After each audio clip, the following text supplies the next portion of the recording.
এই প্রথম কোনো একটা নির্বাচনে আমরা সম্ভবত না, আমি অন্তত খুব কনফিডেন্টলি বলে দিতে পারি কে জিততে যাচ্ছে, বোঝা যাচ্ছে এতটাই ক্লিয়ার। আর কোনো নির্বাচনে এই পরিস্থিতি ছিল না। কোনো একজন হয়তো খুব খারাপ করেছে, কিন্তু একেবারে ধরুন 2001 সালের নির্বাচনে আওয়ামী লীগ 62টা সিট পেয়েছিল, খুবই খারাপ, কিন্তু অনেকগুলো আসনে কিন্তু হাড্ডাহাড্ডি, এবং আপনি আগে বলে দিতে পারছিলেন না যে কে যাচ্ছে, নিশ্চিতভাবে বিএনপি জিতে যাবে, এভাবে বলে দিতে পারছিলেন না। ইভেন 2008 সালে এটা টু সাম এক্সটেন্ট একটা রিগড নির্বাচন, এটা অন্য ফর্মে কারচুপি হয়েছে, বিএনপি খুবই খারাপ রেজাল্টও দেয়া হয়েছে তাকে, কিন্তু জনগণ বুঝতে পারে, কিন্তু আগে বোঝা যায়নি যে এটা এই পরিস্থিতি হতে পারে। এই প্রথম আমরা এইভাবে বলতে পারছি। সো এই পয়েন্ট অফ ভিউতে তাহলে বোঝাই গেল যে জামাত কেমন করতে পারে, যেমন এবং তার নেতৃত্বাধীন দল। জামাত ইসলামী যে ভালো করবে না তার আমি একটা প্রমাণ দিই। আমি একটা জিনিস একটু পড়ি একটা পোর্টাল থেকে। কিছুদিন আগে জামাত ইসলামী তার দল নিয়ে জনাব তারেক রহমানের সাথে বৈঠকে গিয়েছিলেন। এটি শোক প্রকাশ করতে গিয়েছিলেন, করতে গিয়ে ওখানে বেগম খালেদা জিয়ার তারপর আমাদের সৌজন্য সাক্ষাৎকার হয়েছে। বেরোনোর পর, সৌজন্য সাক্ষাতের পর বেরিয়ে জামাতের আমির কিছু কথা বলেছেন যেগুলো রাজনৈতিক। হ্যাঁ, আমি একটু এই কথাগুলো পড়ি, তাহলে বোঝা যাবে জামাত উনি মানে আমির স্বয়ং যখন বলছেন, উনি কি বলছেন।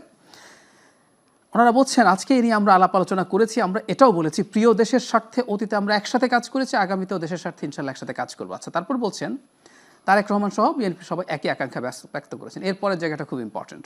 আমরা বলেছি যে 5টা বৎসরের জন্য জাতির স্থিতিশীলতার স্বার্থে একটা সুন্দর পরিবেশ ফিরিয়ে আনার স্বার্থে আমরা সবাই মিলেমিশে ভালো কোনো চিন্তা করতে পারি কি না, সেটাও আমাদের চিন্তা করা দরকার, একটা চিন্তার স্থিতিশীলতার জন্য। আমি খেয়াল করেন, শেষে বলছেন, আমরা এটাও বলেছি নির্বাচনের পর সরকার গঠনের আগেই আমরা বসবো, খোলা মনে কথা বলবো, জাতির জন্য আমরা চিন্তা করব, জাতির জন্য সিদ্ধান্ত নেব। তো নির্বাচনের পর সরকার গঠনের আগে আবার বসবেন বলছেন, স্থিতিশীলতার জন্য 5 বছরের জন্য কিছু করতে পারি কি না, একটা গ্যাপ আছে।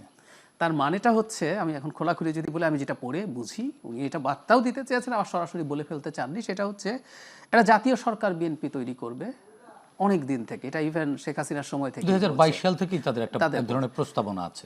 আমি আমিরের এই বক্তব্য পড়ে আমার মনে হচ্ছে তিনি জাতীয় সরকারে যেতে চান। তাহলে গণতান্ত্রিক পার্লামেন্টে অপোজিশনে কে থাকবে? কিছুই হবে না, এটা হয় না। উনি যেটা চাইছেন, এই আলাপ কেউ কেউ করার চেষ্টা করছে, আমি এটাকে শুরু থেকে খুব স্ট্রংলি নেগেট করি, যেটা হয় না বাংলাদেশ। তার মানে জাহিদ ভাই, যদি ওনার বক্তব্যে এটি আউটকাম হয় তাহলে নির্বাচনের কি দরকার? একদম একদম তাই। এবং একটা গণতান্ত্রিক সিস্টেম কাজ করে, সরকারি দল, বিরোধী দল, এবং বিরোধী দলের চাপে সরকারি দলকে থাকা উচিত, এবং বিরোধী দল শক্তিশালী থাকা উচিত, শক্তিশালী থাকা উচিত। যেমন 14 সালের পরে আমরা পার্লামেন্টে কিন্তু বিরোধী দল দেখেছি, আমরা বের করতে পারিনি যে কে বিরোধী দল কে সরকারি দল। তার চেয়ে জরুরি কথা, এই যে আপনি আগে ভাগে বলে দিতে পারছেন মোটামুটি, তার মানে কি পরাজয় এক প্রকার, এক ধরনের পরাজয় মেনে নেয়? আমি তাই দেখছি।